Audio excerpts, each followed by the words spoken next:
আল্লাহ বলতেছেন এই কলমাটা পাক পবিত্র, যে কেউ পড়ুক না কেন, গরিব ধনী, দেশি বিদেশি,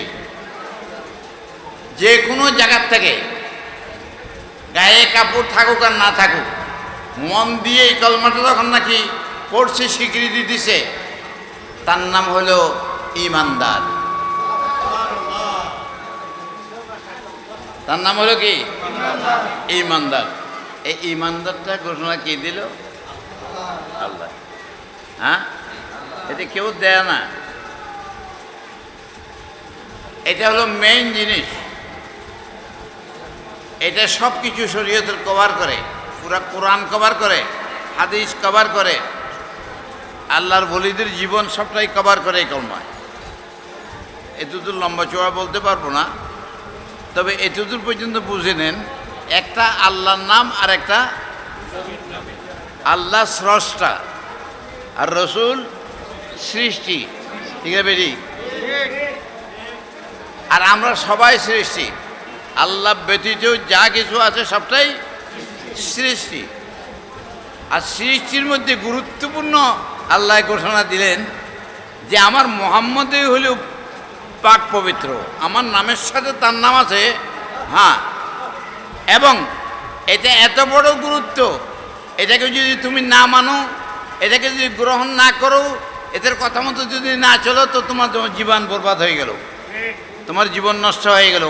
তাহলে তাকে যদি মানি চলো, তাহলে আমি তোমার সাথে আছি। তার কথা আমার কথা।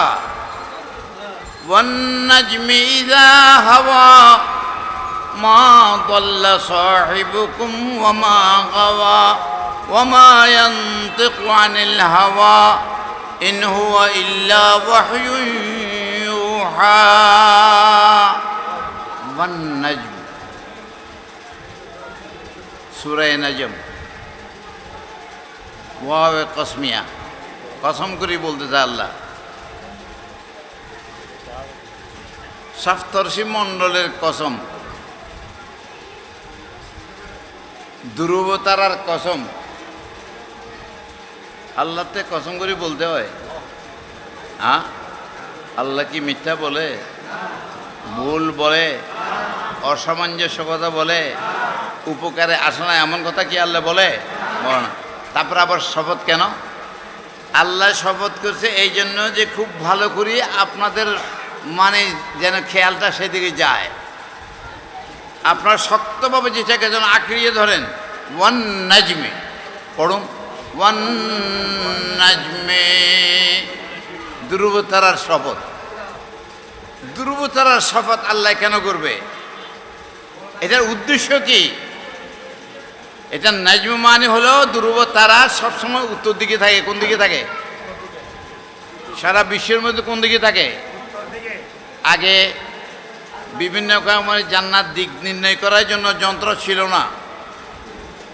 নাবিকেরা এক দেশ থেকে এক দেশে যেত, নৌকায় করে যেত, তারা শুধু ধ্রুব তারাকে লক্ষ্য করে উত্তর দক্ষিণ ঠিক করত এবং তার লক্ষ্যস্থানে যাই পৌঁছতে পারত।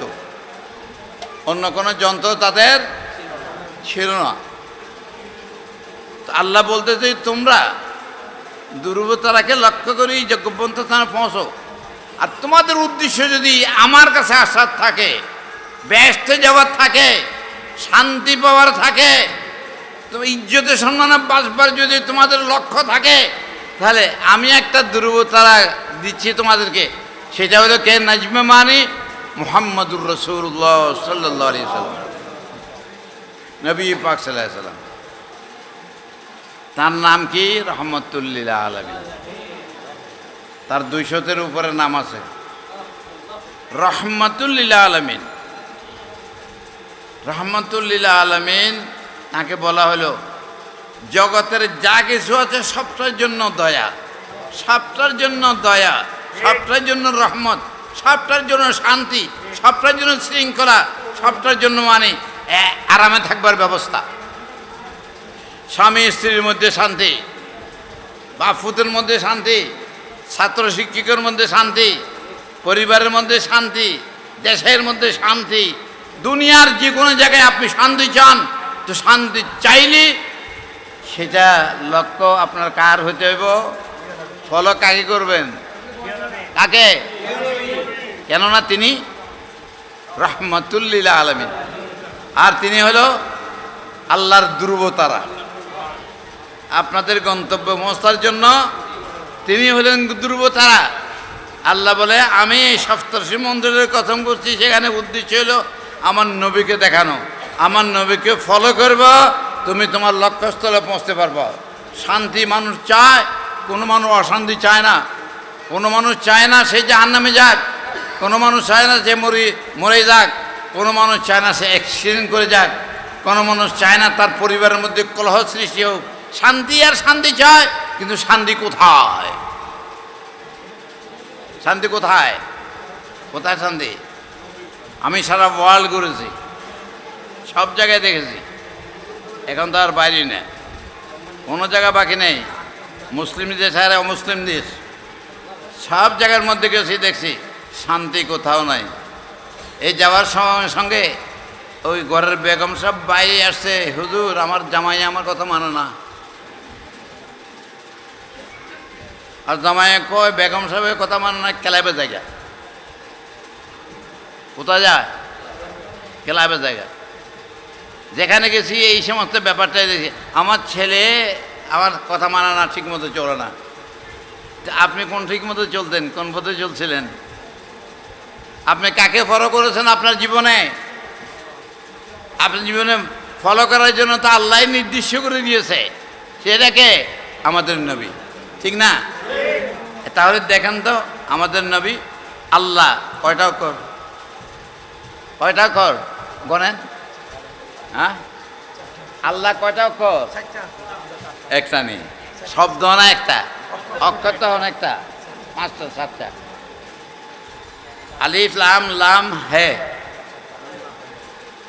তাহলে আল্লাহ কইতে কেন লাগে না? লাগেনি?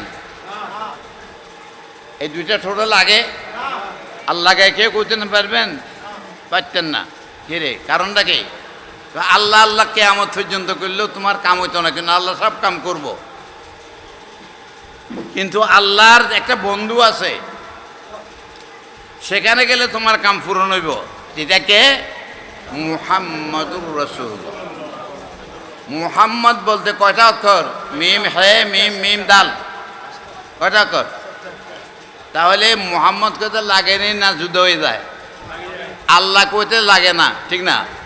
আর মুহাম্মদ বলতে না লাগাই কইতেন পারতেন না।